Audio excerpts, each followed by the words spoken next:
Hello everyone, this is Jeff from Mississippi in the Civil War, and today's episode is a history of the 18th Mississippi Infantry, 1861-1862. And I had to break it up because as I got to working on this episode, I realized it was going to be way too long if I tried to cover the entire war. So this is strictly going to cover the first 2 years of the regiment service, 1861 and 1862, and I will be doing a follow-up episode that will cover 1863 through 1865. And the reason I chose the 18th Mississippi Infantry, for one thing, I've always had a big interest in Barksdale's / Humphrey's brigade, as I'm working on a regimental history of the 21st Mississippi Infantry, which was in this brigade. And I've also just had an affinity for the 18th for one reason. Company E of the 18th, the Mississippi College Rifles, are from my alma mater, Mississippi College, where I got my master's degree in history. And a lot of people don't realize there was more than one university affiliated company that served in the Army of Northern Virginia. Most people just think of the University Grays that served in the 11th Mississippi, but there was also the Mississippi College Rifles, and they served in the 18th Mississippi with equal distinction. And I'm always glad to give them a plug whenever I can. And so we'll go ahead and get started on our history of the 18th Mississippi Infantry, 1861 to 62. And the 10 companies that made up the 18th Mississippi Infantry traveled to Corinth, Mississippi, where the regiment was organized. On June 7, 1861, the men enlisted for 12-month service in the Provisional Army of the Confederate States of America. The 10 companies comprising the 18th Mississippi were as follows. Company A, the Confederate Rifles from Rankin County. Company B, the Benton Rifles from Yazoo County. Company C, the Confederates from Madison County. Company D, the Hamer Rifles from Yazoo County. Company E, the Mississippi College Rifles from Hinds County. Company F, the McClung Rifles from Yazoo County. Company G, the Camden Rifles from Madison County. Company H, the Brown Rebels from Hinds County. Company I, the Beauregard Rifles from Madison County. And Company K, the Burt Rifles from Hinds County. And you can see on the map here, I've shaded in the counties where all of the companies came from. And you can see there are these 4 contiguous counties right in central Mississippi. You've got Yazoo, Madison, Hinds, and Rankin. And that's where all 10 of the companies came from, just these 4 counties. So it was a very compact and unit with companies from a similar part of the state, which you didn't always have. In some regiments, you would have 10 companies scattered from all over the state.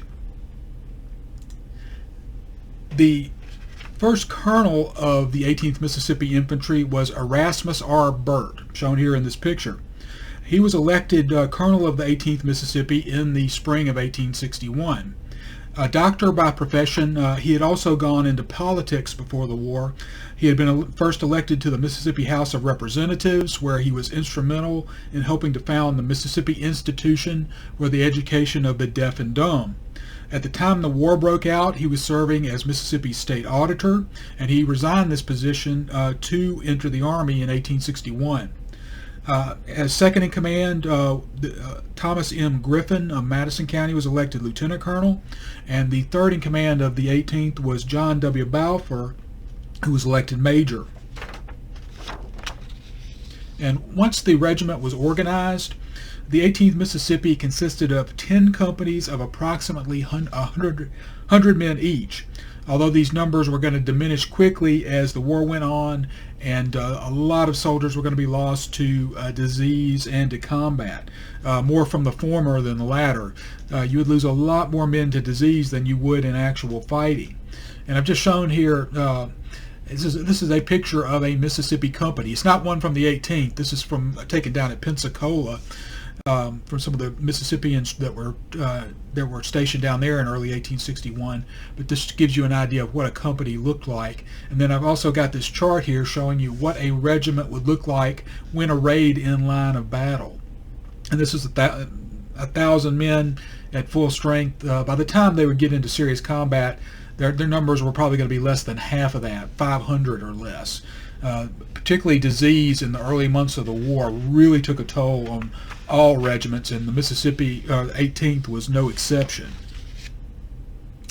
So the 18th Mississippi began their trip to Virginia by train, and Private Christopher Adams of the Confederates from Madison County wrote in his diary of the scene when his company left for the war. And he wrote, "Monday, May 27th, 1861. Left home. There was a large crowd that escorted us to the depot, and we left at 8 o'clock amidst immense cheers. Nothing occurred during the night of interest. There was a large crowd all along the road. We received a number of bouquets from the ladies." And this would have been a common type of send-off in 1861 when the war was still young and casualties were few. The send-offs for later units would not be nearly so enthusiastic. But the 18th Mississippi arrived at Camp Walker near Manassas Junction in Virginia on June 18, 1861. Upon reaching the Army, they were assigned to a brigade commanded by General David R. Jones, consisting of the 17th Mississippi Infantry and the 5th South Carolina Infantry. And this regiment, or this brigade, was posted on the extreme right of the Army at Bull Run. So the 18th Mississippi, along with Jones's brigade, and you can see their location here. We've got this blue arrow pointing out the location of the brigade. They were posted near McLean's Ford. When the Battle of Bull Run began on July 21st, 1861, the brigade was ordered to cross the river and support General Ewell's attack on Centerville. They moved up and made contact with the enemy, but were then ordered back. Later in the day, the brigade advanced on Federal troops at Rocky Run, but when they attempted a charge, they were met by a murderous artillery fire. And this is a period illustration from Harper's Weekly showing artillery firing at the Battle of Bull Run.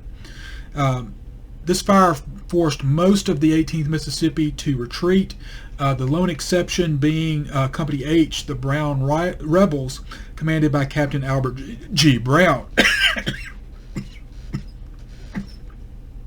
Excuse me.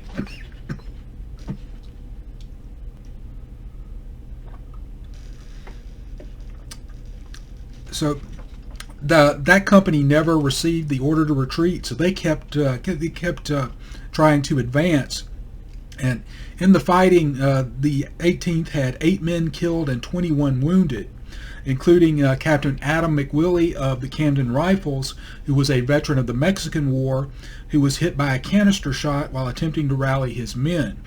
The battle was decided in favor of the Confederates, however, and the men of the 18th celebrated their historic victory, the first for their new nation.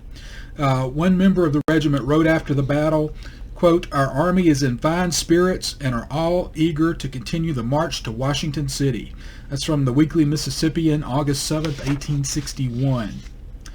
And then not long after the Battle of Bull Run, the 18th Mississippi was put into a new brigade commanded by Brigadier General Nathan G. Shanks Evans, and they were paired with their fellow citizens from the Magnolia State, with the 13th Mississippi Infantry and the 17th Mississippi Infantry.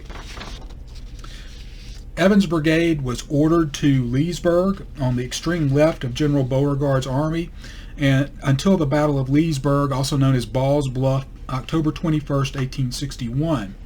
In this battle, the Federal forces under General Charles P. Stone were sent across the Potomac River to scout out the Confederate position at Leesburg. The Federals ran into more Confederates than they expected, and in fierce fighting, they were literally pushed back into the river. The Mississippians were heavily engaged in this fighting, and they were ordered to charge a Federal artillery battery, and in the process of doing this, Colonel Burt of the 18th Mississippi was mortally wounded. Casualties in the regiment in the fighting at Ball's Bluff were extremely heavy. They had 32 men killed and 63 wounded out of the approximately 500 or so from the regiment that fought in the battle. And before 1861 ended, there was another change to the brigade. The 21st Mississippi was added to the 13th, 17th, and 18th regiments to make an all-Mississippi brigade, and it was going to be commanded by a Mississippian, Brigadier General Richard Griffith. On December 21st, 1861, General Griffith took command of the brigade, and in early 1862, they were transferred to the peninsula near Richmond. In the spring of 1862, the Federal Army under General George McClellan began a campaign to take Richmond by landing on the peninsula. The extremely bloody fighting that took place came to be known as the 7 Days Battles for Richmond. The 18th Mississippi was on the field at the Battle of Savage Station, June 29, 1862, shown in this map right here. And you can see Barksdale's brigade here pointed out by the blue arrow. The brigade was not heavily engaged in the battle at Savage Station. In fact, they really didn't get into it until right at dark, just as the battle was ending. But they were engaged just long enough for their brigade commander, General Griffith, to be mortally wounded by an exploding artillery shell. And command of the brigade would pass to the senior colonel of the brigade, and that would be Colonel William Barksdale, of whom much will be heard as the war goes on. He had been colonel of the 13th Mississippi, and he was soon promoted to brigadier general and permanent brigade command of what became known as Barksdale's Mississippi Brigade. Now, the 18th Mississippi did see heavy combat just a few days later on July 1st at the Battle of Malvern Hill. The Federal Army was retreating, and it had taken up an excellent defensive position on Malvern Hill. General Robert E. Lee ordered his men to attack nonetheless, and the Federals, with extremely strong artillery support, were able to shoot the attacking Confederates to pieces. In a very gallant charge that had almost no chance whatsoever of success, the 18th Mississippi advanced very bravely, but lost more than a third of their number in the process. Colonel Barksdale later wrote that his men, quote, advanced upon the enemy under a terrible fire of shell, grape, canister, and Minnie balls. The entire command, although 1/3 of its number fell upon the field, maintained its ground with undaunted courage, and dealt bravely terrible blows upon the ranks of the enemy. And the 18th's commander at this battle was Colonel Thomas M. Griffin, and he was wounded in the fighting, and the regiment was led through the rest of the battle by Lieutenant Colonel William H. Luce, who is shown here in this picture. Losses in the regiment at Malvern Hill were, again, very high. 16 men killed and 116 wounded. They were in the open attacking massed artillery, and they just got slaughtered. I don't think there was any way in the world they could have taken that position. It was just too strongly held, and the Federal artillery was just too good. Now, Barksdale's brigade was not with the Army of Northern Virginia at the Battle of Second Manassas, which took place in August of 1862. They had been left behind with McLaws' division to defend Richmond. But they did take part in the Antietam Campaign in September of 1862. With McLaws' division, they cooperated with Jackson's Corps in the capture of Harper's Ferry, and they participated in the attack on the Federal troops stationed at Maryland Heights, which you can see here, Maryland Heights, and in the foreground here, the town of Harper's Ferry. They participated in the attack on the Federal troops stationed on Maryland Heights on September 13, 1862. The capture of this position led to the surrender of the Harper's Ferry garrison on September 15th. Now, one of the members of the 18th Mississippi that took part in this campaign was teenager James Dinkins of Company C of the 18th. He joined the regiment when he was only 16 years old. In fact, this picture was taken when he was a cadet at a military school in North Carolina. And he wrote of the attack on Maryland Heights, quote, "We were 4 days storming the heights. Whatever ground we gained during the day, we pulled our guns over at night. The mountain was very steep. As you can see from the picture, it's extremely rugged. We carried up the wheels and axles one at a time, and 100 or more men would pull the guns up with ropes. By day we would have our guns in position and open on the enemy as soon as it was light. We would often reach a large boulder which it was necessary to pass. The enemy's big shells would strike them and scatter small pieces of rock in all directions.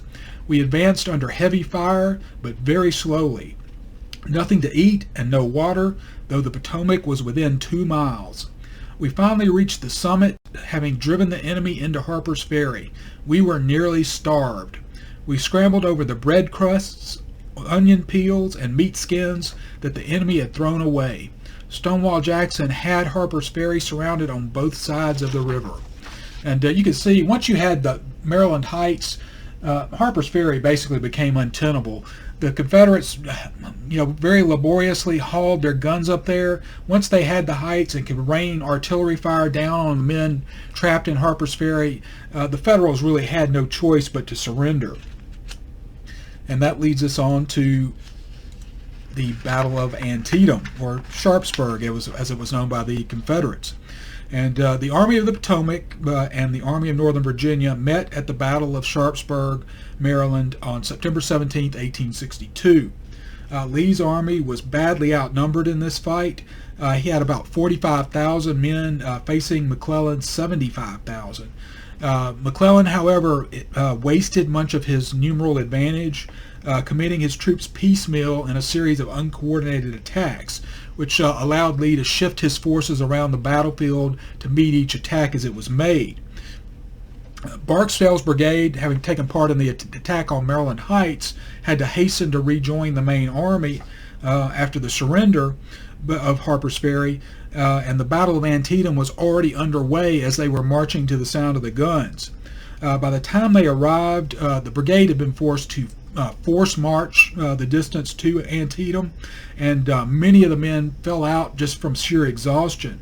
It was noted that the 18th Mississippi were, quote, worn out with hunger and night marching, and only 186 officers and men went into the battle. And the same was the case with all of the regiments in Barksdale's brigade. The number of men that were able to keep up and make that forced march were very small. So I think all of the regiments in the brigade went into that fight at Antietam with less than 200 men. They had left a string of broken down soldiers between Harper's Ferry and Antietam that just couldn't keep up with the killer pace they were making. And this illustration was taken right after the battle, and it's a pretty grim picture, but it shows Confederate dead in front of the Dunker Church with the West Woods in the background. And this is going to be a location of where Barksdale's brigade fought during the battle. Now, these low wooded swales provided the perfect avenues of attack for the advancing Confederates to roll up the Union flanks. The low rock outcroppings and rolling terrain concealed the Confederate forces until they were right on top of the Union troops. General Lafayette McLaws' Confederate division spearheaded the attack, and you can see this is Barksdale's brigade right here. And the Confederate soldiers from Mississippi and those from South Carolina that were adjacent to them outnumbered for one of the only times on the Antietam battlefield the United States soldiers they were attacking. 5 different Confederate brigades worked together to roll up the Union flank in the West Woods. And James Dinkins wrote of this battle in the West Woods, and he said, "We rushed at the enemy with a yell and drove them back, almost reaching the top of the hill. We were now in large timber. The enemy fell back to their temporary works of logs and brush. Our line halted. General Barksdale rushed to the front and said, 'Forward, take the works.' 2 minutes afterward, we stood on top of them and shot the enemy as he ran down the hill. We had checked the enemy's attack on our army's center and had driven him back. Our line advanced about 2 miles. The day was won. McLaws' division met General Lee's expectations, but some of the noblest men who ever lived gave their lives to the cause in that battle. Sharpsburg was one of the bloodiest as well as one of the most stubbornly contested battles of the war." And he was definitely right about that. In fact, Antietam to this day is the single deadliest day in American history in terms of casualties. And this is another picture. This is taken after the war. The West Woods, which by this time in 1891, when this picture was taken, were mostly gone. They had been removed, but the Dunker Church was still remaining there. And in this, the bloodiest single day of the war, the two sides had fought basically to a costly draw. The carnage at Sharpsburg was almost inconceivable. 2,100 Federals and nearly 2,000 Confederates dead, and approximately 9,000 wounded on each side. The Mississippi regiments that fought in the battle suffered casualties of 852 men killed or wounded. The 18th Mississippi had gone into the fight with 186 officers and men, and they suffered 11 killed and 69 wounded. Among the casualties was Major James C. Campbell, who was seriously wounded while commanding the regiment. So after the losses that the Army of Northern Virginia had suffered at Sharpsburg, Lee had to retreat back into Virginia. He had to reorganize and try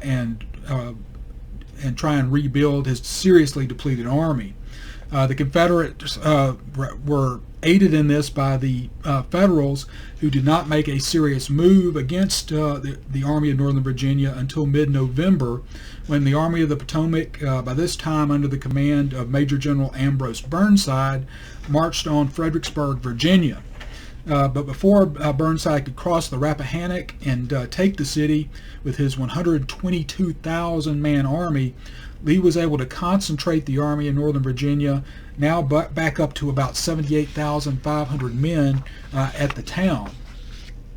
So on December 11th, 1862, General Burnside directs his men to begin building pontoon bridges across the Rappahannock so that his army can cross and assault the Confederate troops who are stationed on the heights outside of Fredericksburg, on the opposite side of the river from the Federals.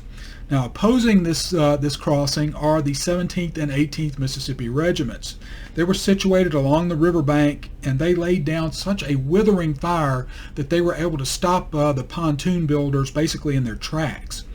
And in a letter published by the Macon Telegraph of Macon, Georgia, a witness to this fighting said, quote, "The enemy attempted the passage of the Rappahannock by laying down their pontoons at 1 o'clock on Thursday morning.